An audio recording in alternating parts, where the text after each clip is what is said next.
ini masa ini saya diberi peluang oleh Allah Subhanahu Wa Taala untuk duduk di atas bangku ini, di atas kerusi ini. Dan tajuk saya macam biasalah, tak lain tak bukan, iaitu perkara-perkara yang akan berlaku selepas kita mati nanti. Kalau tuan-tuan ingat masa saya datang atau masa yang kuliah saya yang lepas, tajuknya mengenai mati, perkara-perkara yang akan dialami oleh orang yang ketika nak mati. Baik, jadi maknanya kita sudah mati lah ni. Sekarang ni kita sudah mati. Lepas mati kita akan dibangkitkan semula oleh Allah Subhanahu Wa Taala. Maka ditiup sangkakala yang kedua oleh malaikat Israfil, maka kita pun bangkit dari kubur. Bangkit kita berbagai-bagai bentuk, berbagai-bagai rupa. Itu dah saya cerita dulu. Soal tak ingat itu bukan salah saya. Tak ingat tu salah tuan-tuan lah. Kenapa tak ingat? Berbagai-bagai rupa. Jadi kita pun bangkit. Semua bangkit dihalau menuju ke satu perhimpunan raksasa, perhimpunan besar, iaitu di padang yang dipanggil padang mahsyar. Semua kita nanti akan berada di padang mahsyar. Tak kira lah siapa kita, daripada Nabi Adam sampai kepada manusia yang terakhir nanti yang akan lahir. Bila dia mati nanti, semua akan dikumpulkan di padang mahsyar. Berimpit-rimpit keadaan itu. Dah saya cerita juga dulu. Mula-mula saya duduk sini tu saya cerita tentang keadaan begitu. Berimpit-rimpit, berasak-asak. Macam rokok dalam kotak rokok. Kalau tak faham macam benar-benar pun. Rokok dalam kotak rokok. Baru belilah, jangan beli pula. Ngaburkan keadaannya. Macam rokok dalam kotak rokok. Rokok yang baru buka. Jadi bila kita cabutkan satu, masukkan balik, renyuk ke dah? Mesti renyuk punya. Begitulah berimpit-rimpitnya di padang mahsyar. Matahari sejengkal dari kepala. Sejengkal ni kepala ni, matahari. Yang jauh tu pun kita tak tahan nanggungnya, ini kan pula sejengkal dari kepala. Jadi ada yang berpeluh, semualah berpeluh. Ada yang peluh had mata kaki, ada yang berpeluh had betis, ada yang berpeluh had lutut, ada yang sampai peha, ada yang sampai pinggang, ada yang sampai dada, ada yang sampai leher. Tahu ke leher sini? Nggak tak tahu pula leher ya, sampai tengkuk. Kemudian ada yang apa hidung pun ada. Ikut amalan masing-masing. Soalannya kita had mana peluhnya agak? Itu yang kena kita fikirkan. In which part of your body is your sweat? Apa namanya? Rising up to which part? Sampai ke mana peluh tu? Jadi semua akan menanggung itu, kecuali orang-orang yang berada di bawah naungan arasy.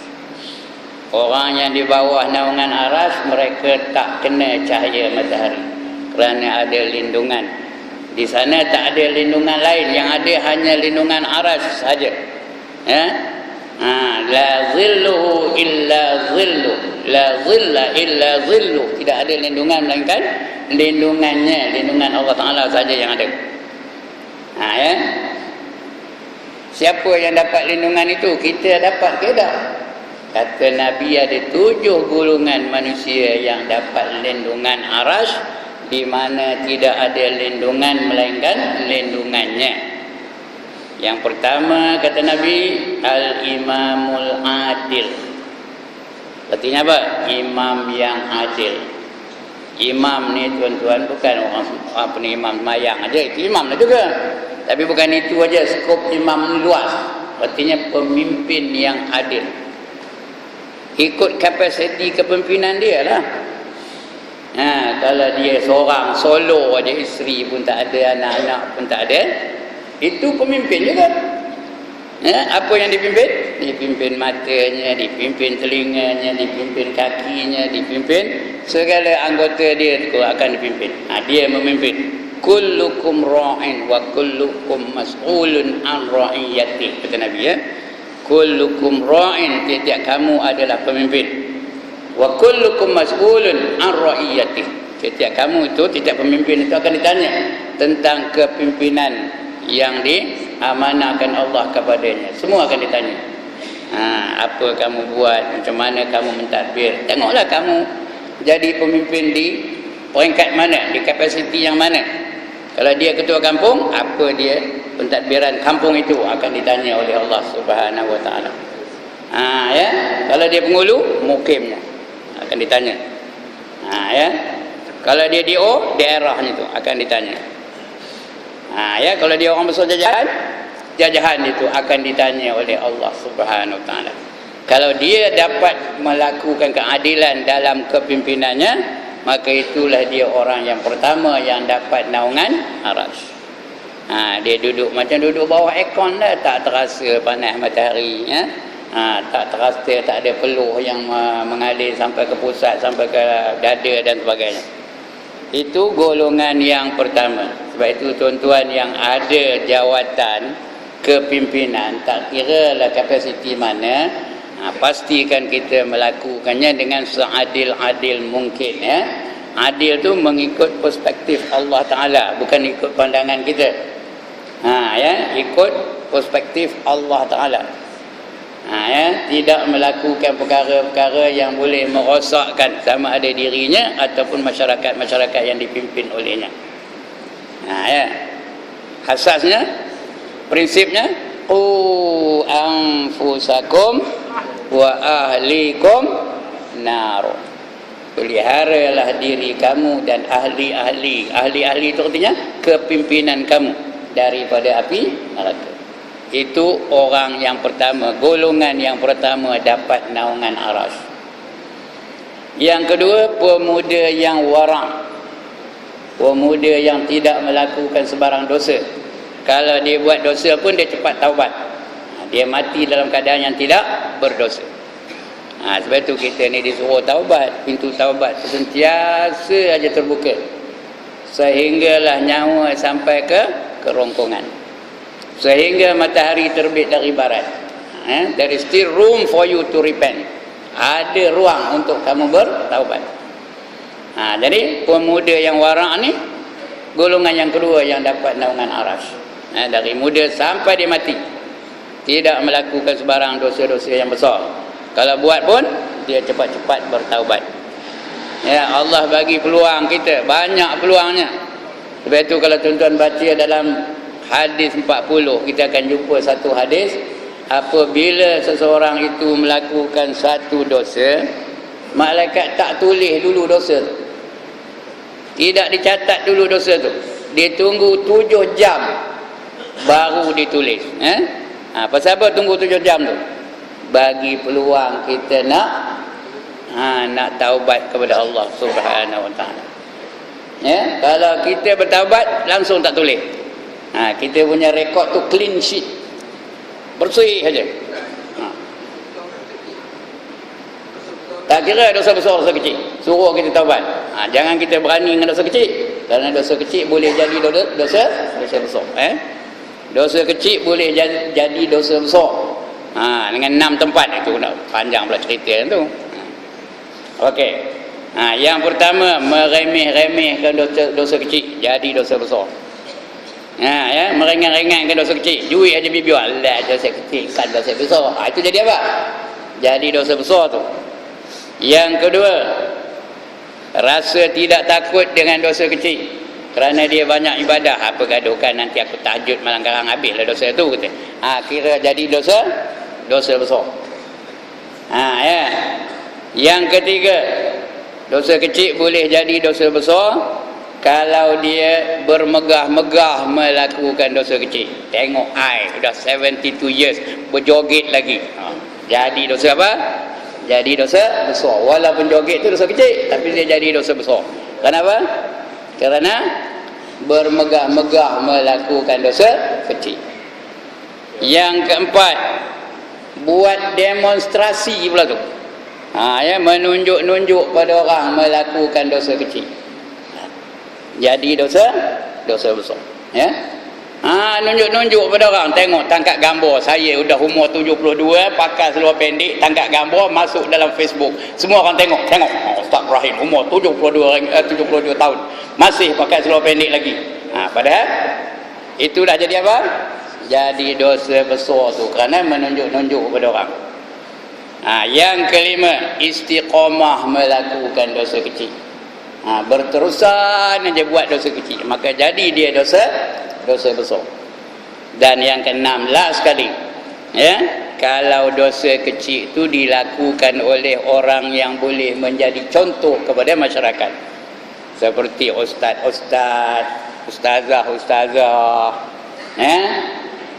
pengerusi masjid, lagi tok imam, tok bilal, orang tengok dia.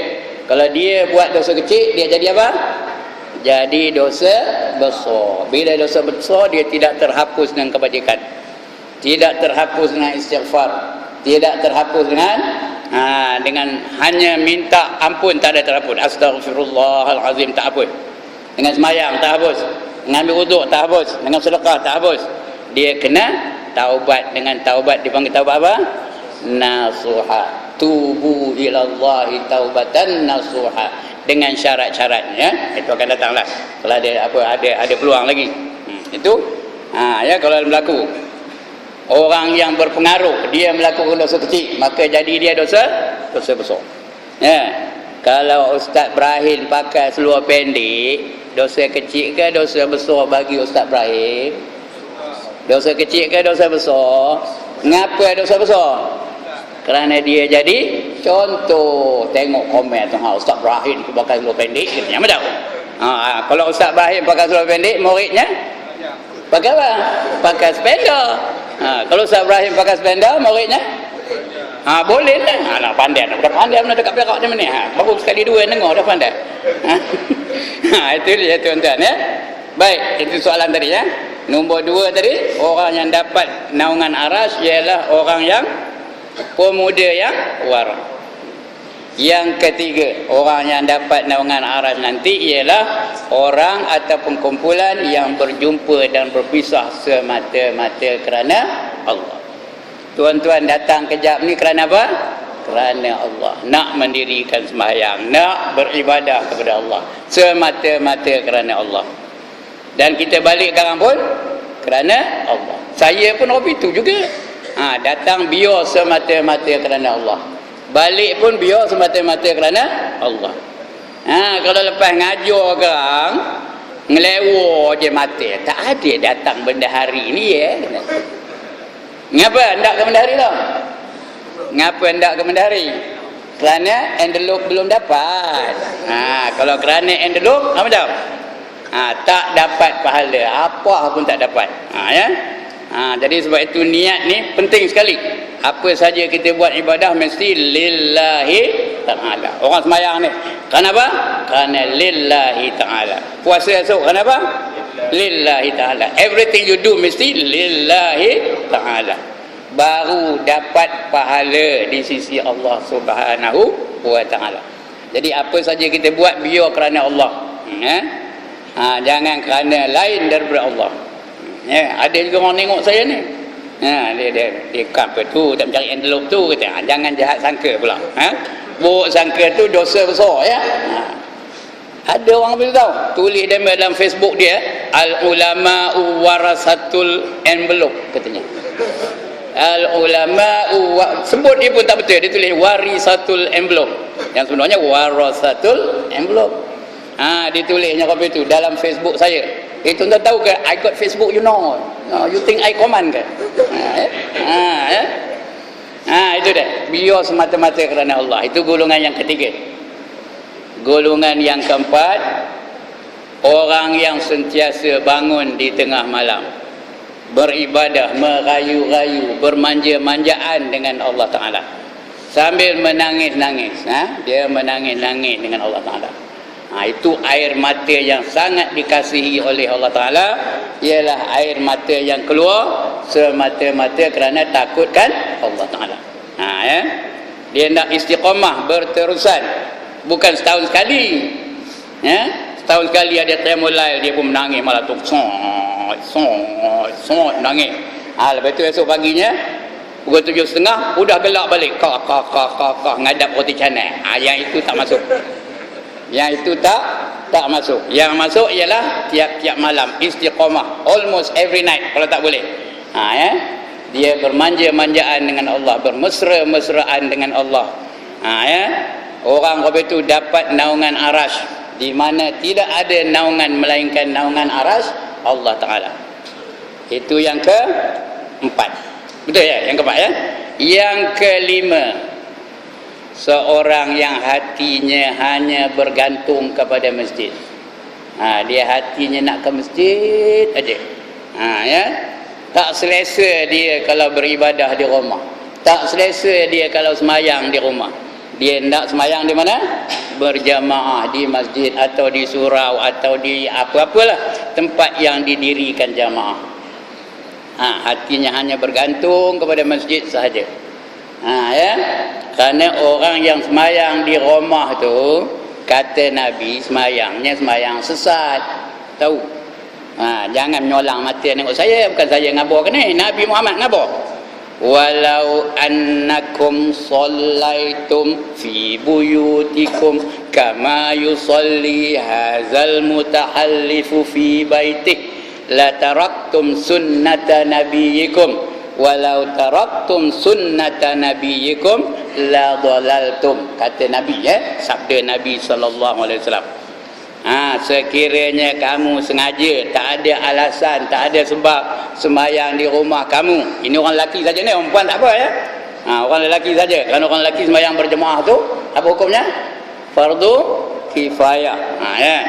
Bukan fardu kifayah tu artinya ada orang buat aku tak payahlah, bukan itu. Fardu kifayah tu kalau sama tak buat, kalau kosong masjid ni satu waktu, habis semua berdosa belaka kita ni. Ya. Kalau sengaja kamu sembahyang di rumah kamu, seperti mana beberapa orang sahabat tak sembahyang, tak datang malam ini kerana mereka sembahyang di rumah mereka, maka kamu telah meninggalkan sunnah Nabi kamu, kata Nabi Muhammad. Kamu telah meninggalkan sunnah Nabi kamu. Barang siapa meninggalkan sunnah Nabi kamu, maka sesatlah kamu. Dengar tak? Faham ke tak ni?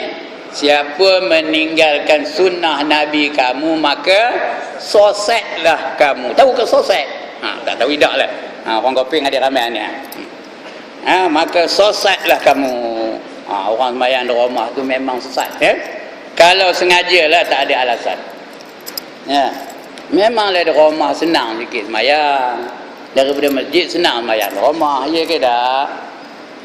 Di masjid kena pakai baju Melayu, kena pakai kain, kena pakai sorban, kena pakai kebiah. Kalau di rumah kain selai je, baju hidak, kebiah hidak, Allahu Akbar, kain selai je. Senang je lah. Hendaknya tengah hari Zuhur tu kain selai cukup senang tu. Betul ke salah? Betul ya, nampak? Betul. Tegur ada orang, apa mikir semayang kain selai je, berbaju hidak, berkepiah hidak. Dia jawab apa? Bukankah aurat tu antara pusat dengan lutut? Dia pandai dia tahu. Dia faham Islam. Bukankah aurat antara pusat dan lutut? Apa kita nak jawab? Tak boleh jawab. Tuan-tuan tak boleh jawab dah. Saya boleh jawab. Esok pergi ke Giant ke Tesco ke, pergi ke store sana, ada store tu ke, ataupun Green Town Mall tu ke, pergi pakai kain selai aja, tak usah berbaju, tak usah berkepiah, tak usah kasut. Siapa boleh angkat tangan? Bila ditanya orang, ngapa mikir ni kain selai aja pergi ke Giant ni? Tidak ke kamu malu, tidak ke malu? Kata. Jawab. Apa jawabnya? Bukankah aurat itu antara pusat dengan lutut? Dia jawab apa itu? Boleh? Kalau dengan orang beria benar bermakeup, beria benar berpakaiannya, beria benar berhiasnya, tapi dengan Allah kain selai aja. Ini dia tuan-tuan ya. Jadi semayang di rumah tu semayang yang sesat. Jadi kesimpulannya, orang yang dapat naungan arasy ialah orang yang hatinya tersangkut kepada masjid saja. Apa-apa hal pun dia nak pergi masjid, nak semayang ke masjid, nak melepak ke masjid, nak baca Quran di masjid. Lebih-lebih lagi kita ni tak lama kita akan menghadapi Ramadan Al-Mubarak ya. Sebab itu kita imarahkanlah masjid-masjid di tempat kita. Jangan dibiarkan satu waktu langsung tak ada orang. Kerana orang yang mengimarahkan masjid itu di antara orang yang dijamin Rasulullah untuk mendapat naungan arasy. Ya. Itu yang ke berapa tadi dah? Yang ke-5. Yang ke-6. Yang ke-6 ialah seorang yang menafkahkan hartanya dengan tangan kanannya tanpa disedari oleh tangan kirinya. Dia menafkahkan hartanya, duitnya ke apa sajalah dengan tangan kanannya, tangan kiri pun tak sedar. Dia bila dah tak ada je. Macam Aisyah radhiyallahu anha. Dia dapat 200,000 dinar, bukan dinar, dirham. 200,000 dirham orang bagi dia. Terus dibagi-baginya kepada orang. Habis kosong, satu tak tinggal. Bila dia nak berbuka puasa, udah tak ada apa benda nak buka puasa. Maka jariahnya mengabur pada dia. Ngapa kamu tak beli 1 dirham daging tadi dengan duit 200 dinar tu?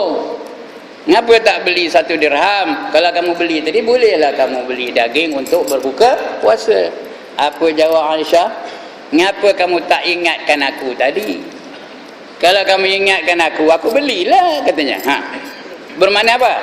Dia tak ingatkan diri dia. Ada aja harta, terus dinafkahnya di jalan Allah. Sampai diri dia pun tak ingat. Begitulah pemurahnya Aisyah. Karena Aisyah tu dapat didikan langsung daripada Nabi Muhammad sallallahu alaihi wasallam.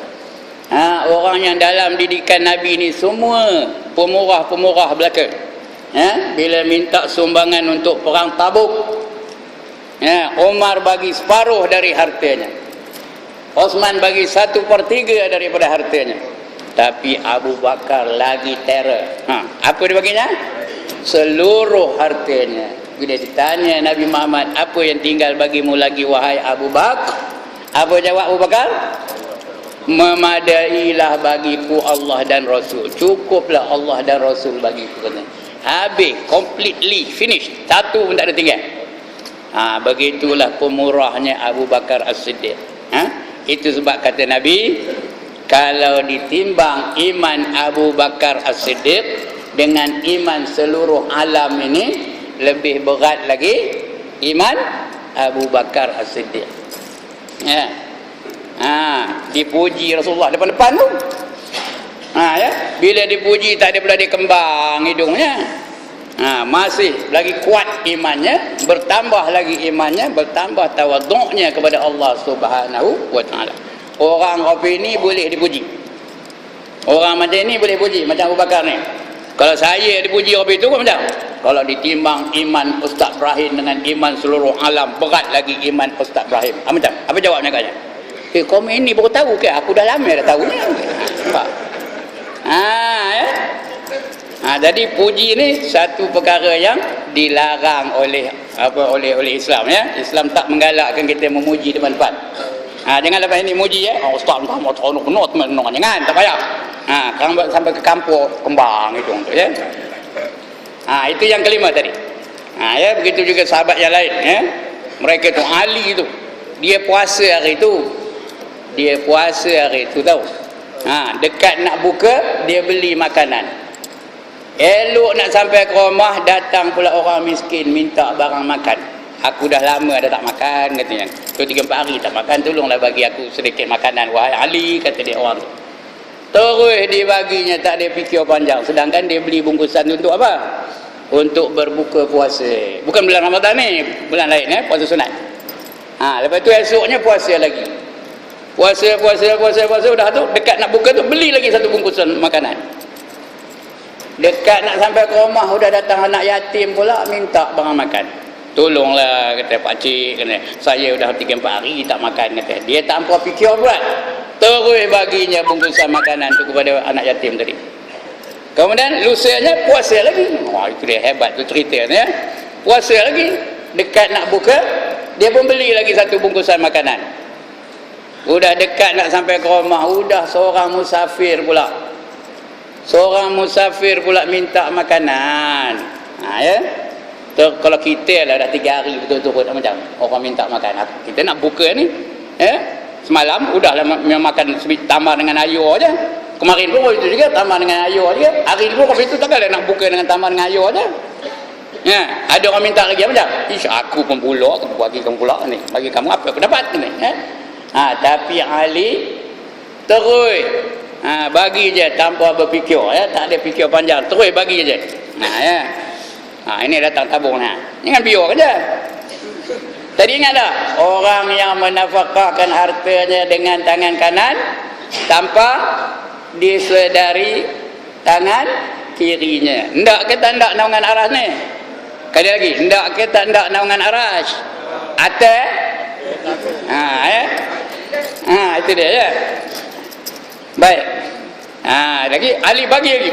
Esoknya Rasulullah senyum aja nengok dia. Mengapa senyum ya Rasulullah? Dari tadi dah saya tengok melirik dia senyum Rasulullah kepada saya. Jawab Rasulullah, malam tadi dah turun wahyu kepada aku katanya. Apa wahyunya? Wa yut'imuna at'ama ala hubbihi. Okey, miskinan wa yatiman wa asira. Wa yut'imuna at'ama ala hubbihi miskinan wa yatiman wa asira. Dan dia makanan yang sangat dikasihinya. Orang nak buka puasa seronok dah dengan makanan? Tak ada dengan makanan? Sayang tak? Sayang benar. Diberikannya kepada seorang fakir miskin, seorang anak yatim dan seorang musafir. Itu dia. Allah sendiri puji orang yang pemurah. Lepas itu kita jangan jadi kedekut, jangan jadi bakhil, jangan jadi tangkai jerit, jangan jadi tai hidung masin, jangan jadi apa lagi? Cike. Dah pandai benar. Itu ada pandai betul tu cike. Tahu cike? Cike. Nak sebut betul-betul cike. Jangan cike tak betul. Cike. Imalahnya nak betul. Tahu imalah tak? Tanya tu imam kan, apa imalah? Baca Quran sengit tu ya. Wadduha wal laili iza saja. Itu baca imalah namanya ya. Cike, saja, cike nak apa itu ya. Okey, last sekali yang ketujuh. Dah habis dah. Sekarang bunyi dia bila terang Yang ketujuh ialah seorang lelaki. Ini dapat orang perempuan tak ada ya, minta maaf dah. Tak ada orang perempuan pun tak apalah. Seorang lelaki yang diajak berzina oleh seorang perempuan yang ternama dan cantik, tapi dia menolak kerana takutkan Allah. Dia menolak, katanya apa? Inni akhafullah. Sesungguhnya aku sangat takut dengan Allah Ta'ala. Macam Nabi Yusuf lah, diajak oleh Siti sudah tak tahu namanya, Siti Zulaikha tapi dia menolak. Kenapa? Padahal sudah kunci pintu tu. Wa ghallaqatil abwaba wa qalat haytalak. Dalam Quran tu ya, surah Yusuf baca tu. Dia menguncikan pintu lalu memanggil Nabi Yusuf haytalak. Haytalak tu panggilan yang sangat memberahikan. Panggilan yang betul-betul. Entah mana bunyi entahlah ya. Yang dia dah penuh dengan rasa berahi dalam diri dia tu. Manggil Nabi Yusuf. Tapi Nabi Yusuf lari keluar daripada bilik itu. Orang kau itu. Kita ni ada kau itu tak? Entahlah, tidak diuji. Kalau diuji belum tahu lagi je lah. Datang melengguk aja dari jauh tu dah. Umur 18 tahun tu melengguk. Udah dekat tu dia senyum sikit. Lengguk. Udah dekat benar? Abang Ibrahim kata macam. Macam tuan-tuan. Pelantin sorban ni tau. Mujur letak dia. Itulah. Mujur letak siwa dia orang. Dapatlah kita ngati aku boleh tahan, aku boleh jadi apa itu. Tapi kalau diuji oleh Allah belum tahu ya. Itu dia tuan-tuan dan puan-puan, tuan-tuan dan saudara sekalian. 7 golongan orang yang dapat naungan arasy di hari yang tidak ada naungan melainkan naungan arasy Allah Ta'ala. Ulang kali. Yang pertama apa? Udah lupa, tengok penat ngaburnya. Yang pertama apa? Imam yang adil. Yang kedua, pemuda yang warak. Yang ketiga, tak kira susunan tak apa, lantaklah asyik ada ya. Yang ketiga apa? Orang hatinya sentiasa bergantung kepada masjid. Yang keempat, orang yang bertemu dan berpisah semata-mata kerana Allah. Yang kelima, udah lupa. Orang yang mensedekahkan hartanya dengan tangan kanannya tanpa disedari oleh tangan kirinya. Yang keenam, orang yang sentiasa bangun di tengah-tengah malam, kemudian menangis-nangis bermanja-manjaan dengan Allah Ta'ala. Yang ketujuh, yang tadi. Yang tujuh, Abang Rahim. Apa? Orang yang diajak berzina oleh perempuan yang cantik lagi ternama, tapi dia menolak kerana takutkan Allah. Bukan menolak kerana sudah tak lalu. Umur dah 72, jenuh. Tak maunya juga ya. Nolak kerana itu tak masuk. Ini dia menolak kerana apa? Kerana takutkan Allah. Jadi rasanya cukuplah itu ya. Waktu apa?